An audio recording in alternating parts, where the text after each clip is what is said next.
এইভাবে পেঁয়াজের ভর্তা করলে যে এত স্বাদ লাগে আগে তো আমি জানতামই না। প্রথমে আমি কড়াইয়ের মধ্যে কতগুলো পেঁয়াজ নিয়ে নিয়েছি। ধিমি আঁচে আমি এগুলো ভালোভাবে একটু সেঁকে নিচ্ছি। অনেকটা সময় ধরে আমি সেঁকে নিয়েছি। হয়ে গেছে, পেঁয়াজগুলো সিদ্ধ হয়ে গেছে। এখন আমি লবণ দিয়ে দিচ্ছি আর শুকনো মরিচ আমি আগেই ভেজে রেখেছিলাম। এগুলো হাতের সাহায্যে একটু ম্যাশ করে নিচ্ছি। ম্যাশ করা হয়ে গেলে আমি পেঁয়াজগুলো একটু ভালোভাবে টিপে টিপে গলিয়ে নিচ্ছি। পেঁয়াজগুলো একদম সিদ্ধ হয়ে গেছে। ঝালটা আপনাদের অনুযায়ী নিয়ে নেবেন। এখন সব কিছু আমি একসাথে ভালোভাবে মেখে নেব হাতের সাহায্যে। বিশ্বাস করবেন না, এরকম করে ভর্তা করলে একটা স্মোকি ফ্লেভার আসে, অনেক স্বাদ লাগে।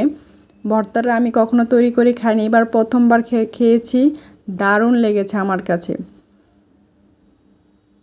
এই পর্যায়ে আমি একটু সরিষার তেল ব্যবহার করব। সরিষার তেলটা ভালোভাবে মেখে নিচ্ছি।